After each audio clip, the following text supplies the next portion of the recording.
दोस्तों नमस्कार, मैं उपेंद्र यादव। दोस्तों आप लोगों को कहा था कि मेरा वीडियो नहीं आएगा, लेकिन क्या करूं, लगातार आप लोगों के कॉल और मैसेज आ रहे हैं और लगातार जब मैंने कॉल उठाया था कई लोग इमोशनल थे, कई लोग रो रहे थे। ऐसे में मुझे लगा कि एक वीडियो डालना चाहिए, क्योंकि एलडीसी भर्ती 2018 हो चाहे 17 हो और चाहे वो तमाम अन्य भर्तियां हो, आप सबके लिए मेरा सबसे बड़ा मैसेज यही है कि जो तमाम आप लोगों ने मुझे मैसेज किया था 5 तारीख को जो मैंने एक वीडियो डाला था, मैंने शेर साहब के सचिव साहब से बात की थी, तो उन्होंने कहा था कि तमाम भर्तियों की आप मुझे लिख के डिटेल दीजिए। तो आप लोगों की वो डिटेल आपने मुझे भेजी थी, वो डिटेल एक बार तो मैंने इनको भेज भी दी है। इसके अलावा लेटर पैड पे टाइप करवाकर मैं सोमवार या मंगलवार को कभी भी, क्योंकि मैंने मंत्री जी से बात की है कोटपुतली वाले से, उन्होंने कहा है कि वो जल्दी से में मुझे एक मीटिंग फिक्स कराएंगे। तो मैं समय मांग रहा हूँ, जब भी मेरी मीटिंग होगी तो मैं खुद व्यक्तिगत भी तमाम भर्तियों का जो मामला है, चाहे अधीनस्थ बोर्ड की हो चाहे आरपीएससी की हो, उनका नाम तो नहीं ले पाऊंगा क्योंकि मैं पहले जिक्र कर चुका हूँ। आपको पता है कौन कौन सी भर्तियां हैं, उस पिछले वीडियो में आपको पता है। उन तमाम भर्तियों की डिटेल मैंने खुद ने बनाई है बैठ के घर पे, और उनको मैं एक बार तो उनको व्हाट्सएप मिलकर जरिए भेज चुका हूँ, और एक मैं व्यक्तिगत मिलकर सीओ में वो पूरी मैं रिपोर्ट दूंगा कि जो तमाम भर्तियां लंबित है, चाहे आरपीएससी के जिनका परिणाम जारी होना है, कई भर्तियां जो कोर्ट में हैं, चाहे आरएस भर्ती 2018 हो, चाहे आप कृषि प्रेक्षक हो, महिला सुपरवाइजर हो, प्रयोगशाला सहायक हो, ये कोर्ट में लंबित है भर्तियां, चाहे फायरमैन की भर्ती लंबित वो हो। इसके अलावा जिनकी परीक्षा तिथि जारी होनी, चाहे पटवारी हो, चाहे वन रेंजर हो, और चाहे राजस्थान पुलिस हो, जो तमाम भर्तियां जिनकी परीक्षा तिथि जारी है, चाहे स्टेनोग्राफर संशोधित अभ्यर्थना उसकी परीक्षा तिथि जारी हो, और इसके अलावा जो जिनका जो सेकंड ग्रेड भर्ती 2018 की नियुक्ति प्रक्रिया का मामला हो, चाहे आप सेकंड एलडीसी भर्ती 2018 का वापस जो जिला आवंटन होंगे और उसकी नियुक्ति प्रक्रिया का मामला हो, चाहे 2013 317 पदों पर जो सूची जारी होने का मामला हो, तमाम मांगों को लेकर लगातार मैंने आप लोगों की आवाज उठाई है और सीएमओ तक बात पहुंचाने की कोशिश की है। अब मैं इसमें चर्चा करना चाहूंगा जो सबसे बड़ा इश्यू बना है आज एलडीसी भर्ती 2018, जिसके लिए जो काफी लोगों ने विरोध किया था। दोस्तों बड़ी मेहनत के बाद हमने जिला और विभाग आवंटन करवाया, बहुत मेहनत के बाद। आपने देखा होगा मुझे कोरोना इस महामारी के दौरान जयपुर जाना पड़ा, आप लोगों के लिए गया और आपकी सूची जारी करवाई, लेकिन उसके बाद विवाद उत्पन्न हुआ। काफी लोगों ने कहा कि हम संतुष्ट नहीं है कि हमें जिला दूर दिया गया, हमारी मेरिट ज्यादा थी, कम वालों को होम टाउन दिया गया, विभाग को लेकर वो संतुष्ट नहीं थे। ऐसे में एक बार तो मैंने वीडियो के माध्यम से आप लोगों को अवगत कराया था कि आपको जो मिले आप ज्वाइनिंग कर लीजिए, ज्वाइनिंग के बाद आप कोर्ट में जाकर आप अपना जिला बदला सकते हो। लेकिन जब मुझे बात हुआ, पता चला कि वास्तव में लोग एडवोकेट्स के पास जा चुके हैं। मैंने एक दो एडवोकेट से बात की कि हमारी तैयारी हो चुकी है, आपके कुछ उनके स्क्रीनशॉट आपको ग्रुपों में व्हाट्सएप ग्रुपों में मिले होंगे जो उन्होंने तैयारी कर ली थी कोर्ट में याचिका लगाने के लिए। अब ऐसे में मैं जब तक तो बात नहीं की, लेकिन कल मैंने सीओ में अधिकारियों से बात की, मैंने निवेदन किया कि एक बार भर्ती कोर्ट में चली गई और एक बार स्टे मिल गया तो साल भर भूल जाना। दोस्तों 8 साल का मेरा अनुभव है, क्योंकि आप रीड शिक्षक भर्ती 2018 में जो 11 फरवरी को हुई थी वो 2019 में 19 और 20 में वो जाके पूरी हो पाई है। आप आरएस भर्ती 2018 कृषि प्रयोगशाला सहायक भर्ती, जो तमाम भर्ती 2015 जो अग्नि सहायक वाली है, वो आज भी कोर्ट में लंबित है। यानी कि कई भर्तियां 4-4 साल तक। एक बार शिक्षक भर्ती 2000 रीड शिक्षक भर्ती 2016 वो 19 में पूरी हो पाई थी, 3 साल पे। तो यदि कोर्ट से स्टे मिल जाता, स्टे मिलने के बाद फिर मिलती आपको तारीख, फिर आता कि सरकार से जवाब, नोटिस का जवाब, फिर जवाब नहीं आता, जवाब आते तो तारीख नहीं मिलती, और तारीख मिलती तो सुनवाई नहीं हो पाती, सुनवाई हो पाती तो फैसला नहीं हो पाता, साल 2 साल लग जाती है, आप लोग रोते रहते हैं। ऐसे में मैंने सीएमओ में अधिकारियों से निवेदन किया कि साहब ये भर्ती एक बार अटक गई, माननीय मुख्यमंत्री जी के मॉनिटरिंग से आप लोगों सरकार ने अच्छा कार्य करते हुए इस भर्ती को फास्ट तरीके से किया। सरकार को बड़ा श्रेय मिला है, हिंदुस्तान का पहला राज्य था जिसमें कोरोना ये जो महामारी के दौरान भी 11,000 लोगों के जो जिला आवंटन विभाग आवंटन कर नियुक्ति प्रक्रिया की तैयारी की है। ऐसे में मेहनत आपकी बेकार जाएगी, और जो लगातार मैं प्रयास कर रहा हूँ वो मेहनत भी बेकार जाएगी, और ऐसे में जो सिस्टम में बैठे अधिकारी गलती करे उसकी लापरवाही से सरकार को बदनाम होगी। मैंने कहा इसका बीच का रास्ता निकाला जाए। और दोस्तों मैं धन्यवाद देना चाहूंगा माननीय मुख्यमंत्री जी को, उनकी पूरी टीम को, उन्होंने मेरी बात को माना है। जो चयनित अभ्यर्थी इस वीडियो को देख रहे हैं उन लोगों को मैं बताना चाहूंगा मैंने आपके हित में फैसला लिया है, क्योंकि जो अभ्यर्थी वास्तव में देखो, जिन लोगों ने अपन को एक बात स्वीकारनी होगी हम सबको मिलकर कि वास्तव जिनके अच्छे नंबर थे, जिनकी अच्छी मेरिट थी, उन लोगों को दूर दिया गया, जिनकी कम थी, मैंने भी कई आंकड़े देखे, उनको पास दिया गया, तो वो लोग कोर्ट में चले गए। मैं ज्यादा अपील करके कुछ लोगों को रोक सकता हूँ, हर व्यक्ति को नहीं रोक सकता। जिन लोगों ने याचिका तैयार कर दी, मान लीजिए मैं अधिकतर लोगों को रोक देता, एक व्यक्ति जाके स्टे ले लेता, तो आप लोग साल भर तक रोते रहते और मुझे ही भागना पड़ता है। मुझे पता है कि क्या स्थिति हो पाती है आपकी मानसिक और आर्थिक स्थिति से आप परेशान हो जाते हैं। ऐसे में मैंने मजबूती से बात रखी, चाहे जिन लोगों के साथ गलत हुआ, जिला आवंटन, विभाग आवंटन, उनके साथ हो पाएगा, सही हो पाएगा और आपका भी समय बचेगा साल भर 2 साल। क्योंकि मैंने उदाहरण दिए इन भर्तियों के, आपने देखा कितने टाइम तक भर्तियां लटकी पड़ी है। आपने प्रयोगशाला सहायक भर्ती 2018 देखो, जिला आवंटन के ऑप्शन बढ़ लिए स्टे है, उनको ज्वाइनिंग नहीं हो पा रही।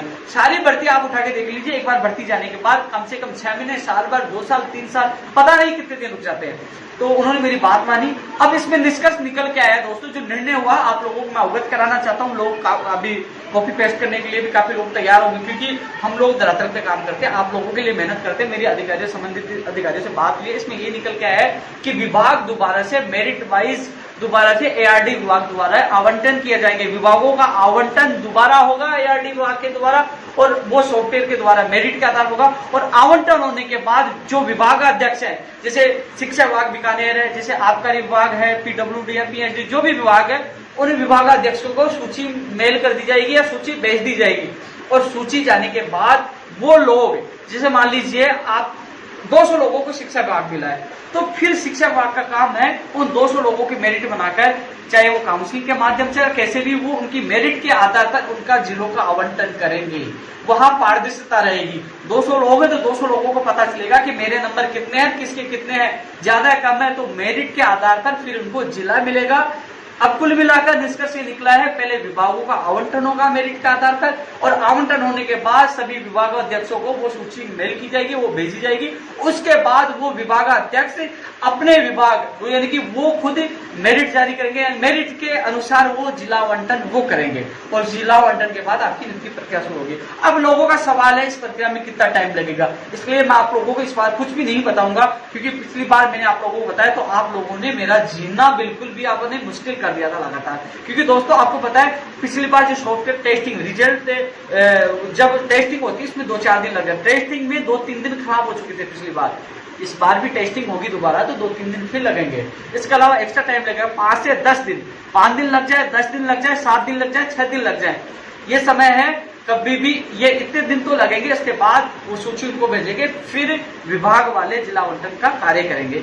ये एलडीसी भर्ती 2018 के अभ्यर्थियों की सूचना है। 2013 वाले 317 वालों के संबंध में मेरी खुद की बात हुई, आपके लगातार कॉल और मैसेज आ रहे हैं। आप 7 साल से संघर्ष कर रहे हो, मुझे पता है। मैंने आपका हर जगह साथ दिया। जब सीएम साहब की मीटिंग हुई तो आपकी मैंने शामिल कराया, चाहे मोहित शर्मा हो, चाहे अभिषेक हो, चाहे इसने को पूछ लीजिए, मैंने मुद्दा शामिल कराया और सीएम साहब ने आपके पद सर्जित किए। हर जगह मैंने आप लोगों का साथ दिया है। और अभी मैंने बात की तो उन्होंने कहा कि सीनियरिटी इनकी रखी जाएगी, इनकी ज्वाइनिंग होगी। आपके फॉर्म जो आरपीसी पड़े उस संबंध में भी सचिव साहब को कह दिया कि जल्द से जल्द मंगवाई जाए। तो मैं आपकी भी हेल्प कर रहा हूँ, जल्द से जल्द आपकी सूची जारी हो, आपको खुशखबरी मिले। आप 60 साल से संघर्ष कर रहे हो। 2018 वालों को कहना चाहूंगा, अब 2013 वालों से इनसे सबक लीजिए। मैंने भी पूरा सहयोग किया, लेकिन इन लोगों ने इतनी मेहनत की है कि 7 साल से लोगों ने हार नहीं मानी।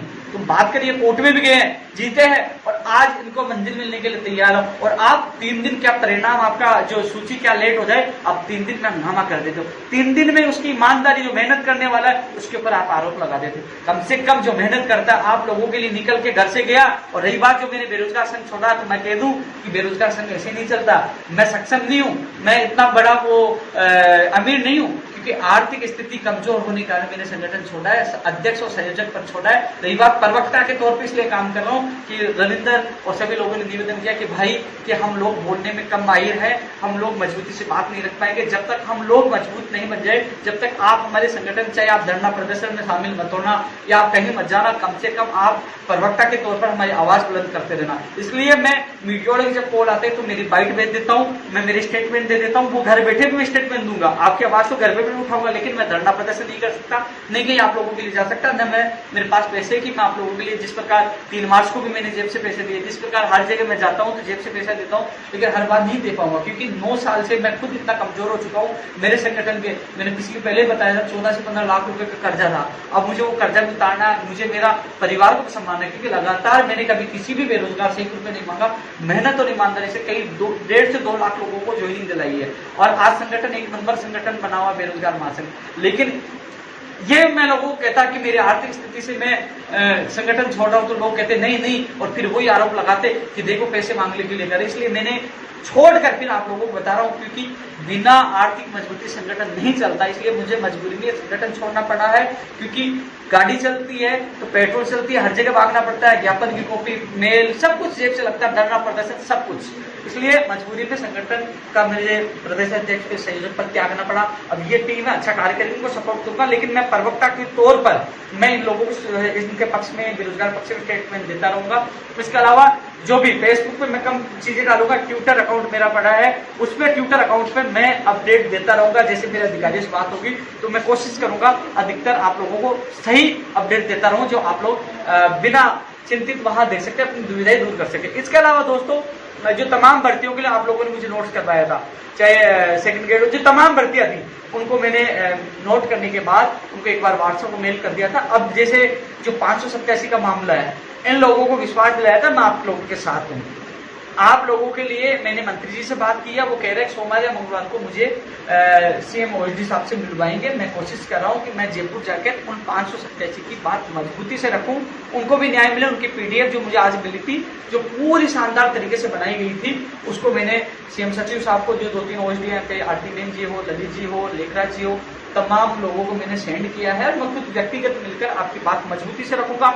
राजाराम जी हो, डॉक्टर करण सिंह जी हो, चाहे गिरिराज सिंह लोटवाड़े जी, तो तमाम और लोग हैं, सबसे मैंने बात की है और कोशिश करूंगा, मैं जी जान लगाकर आपसे वादा करता हूं, जी जान लगाकर आप लोगों के लिए मेहनत करूंगा। और मुझे विश्वास है जब जब हमने मेहनत की है तो भगवान के आशीर्वाद से वो मेहनत कामयाब रही है। और कोशिश कर रहा हूं कि एक बार समय मिल जाए, समय मिलते ही सीएमओ में मैं खुद एक बार फिर इस कोरोना महामारी के दौरान आप लोगों के लिए जाऊंगा, आपकी बात मजबूती से रखूंगा। और जो तमाम लंबित भर्तियां हैं उनका नाम मैं बार बार ले नहीं पाऊंगा, लेकिन तमाम भर्तियों को मैंने मेंशन लेटर पैड पे कर लिया है, लिख लिया है। और तमाम भर्तियों को मैं मेल और व्हाट्सएप के द्वारा पूछा चुका हूँ सीएमओ में, लेकिन मैं व्यक्तिगत भी वो लेटर पैड पे जो पीडीएफ फाइल बनी है लेटर पैड पे, वो जरूर उनको मैं सौंप के आऊंगा।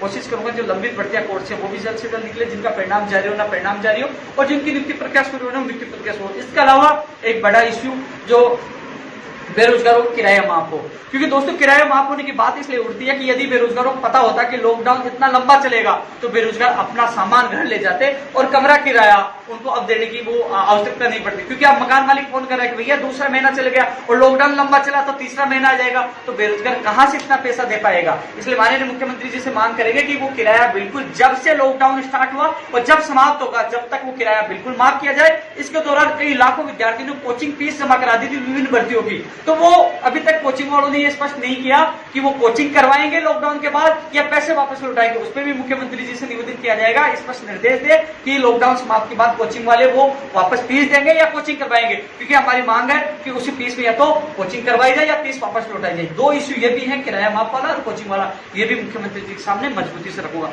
इसके अलावा तमाम भर्तियों का नाम नहीं लिखूंगा, उनको मैंने पीडीएफ जो लेटर पैड पे टाइप करवा लिया है, उन सबको मैं माननीय मुख्यमंत्री जी के सामने रखूंगा। इसके अलावा रीट शिक्षक भर्ती 2020 के संबंध में जो विज्ञप्ति है वो भी मैं बात करूंगा। तमाम भर्तियों की मैंने जो सारा संग्रह किया है वो सारी चीजें मेरे पास है, मैं पूरी मजबूती से बात रखूंगा। और इसके अलावा आज जो वीडियो डालने का उद्देश्य था, लगातार मुझे कॉल और मैसेज कर रहे थे, मैं देख रहा था, मैं पीड़ा समझता हूँ, हर बेरोजगार की समझता हूँ, लेकिन मैंने मजबूरी में पद छोड़ा। लेकिन मैं एक प्रवक्ता के तौर पर आप लोगों का आवाज मीडिया में, सोशल मीडिया में उठाता रहूंगा। लेकिन पहले जैसे जैसे धरना करना, अनशन करना, लटकाना, जेल जाना, ज्ञापन देना, वो नहीं कर पाऊंगा, क्योंकि उसमें घर से निकलना पड़ता है। मेरी पारिवारिक और कई व्यक्तिगत भी समस्याएं हैं, घर पे भी मुझे जो माता पिता को उनसे 9 साल बाद समय दे पाऊंगा। अब 9वां साल चल रहा है संघर्ष का, तो कहने के मुझे आपको खुद को पता है कि जो घर वालों परिवार का साथ देते थे वो समय तो मैंने आपकी सेवा में निकाल दी बेरोजगार, लेकिन फिर भी मैं खुश हूँ कि लाखों लोगों को रोजगार मिल पाया। हालांकि मैं आप लोगों को विश्वास दिलाता हूँ, यदि मैं स्टेबल हो जाता हूँ, मुझे लगता है कि मैं मजबूत हो गया हूँ वापस आर्थिक तौर पर, तो आप चाहो तो मैं वापस बेरोजगार संघ में जुड़कर आपकी सेवा करने के लिए वापस आ जाऊंगा। लेकिन जब तक मैं स्टेबल नहीं हो जाता, जब तक मेरी मजबूरी आप लोगों को समझ नहीं होगी, क्योंकि मैं आप लोगों को पूरा समय नहीं दे पाऊंगा।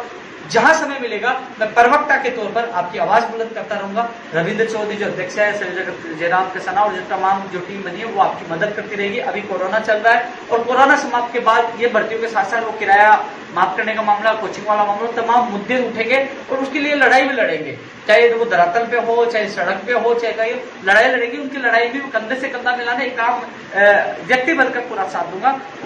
जो अपने रविंद्र चौधरी अध्यक्ष और संयोजक जयराम गुजर के नेतृत्व में लड़ाई लड़ेंगे, मैं भी उनका पूरा साथ देने आऊंगा। लेकिन आप सबसे मेरा यही निवेदन है कि आप लोग मजबूती से आप लोग अपने संगठन जो अपने भर्ती के लोगों को एकता में पिरोए रखें, एक साथ रखें। जब आवश्यकता पड़ी तो हम सब मिलकर इस लड़ाई को लड़ेंगे। दोस्तों, इसके अलावा एलडीसी भर्ती 2018 वालों को मैंने कह दिया है कि आपका जो प्रक्रिया होगी मैंने आप लोगों को समझा दी है, लेकिन जो आज निर्णय हुआ है वो आपके हित में हुआ है। कम से कम ये भर्ती आपकी लंबी नहीं अटकेगी, लटकती तो आपके सपने शायद पूरे नहीं हो पाते। ऐसे में अब 5 से 10 दिन आप इंतजार करिए कि आपके जो सूची जो विभाग आवंटन होगा, फिर जिला आवंटन का वो विभाग जो जिस विभागाध्यक्ष है या विभाग कार्य करेगा वो आपके सामने हो जाएगा। लेकिन जितनी मदद होगी मैं आप लोगों की करता रहूंगा। जय हिंद, जय भारत।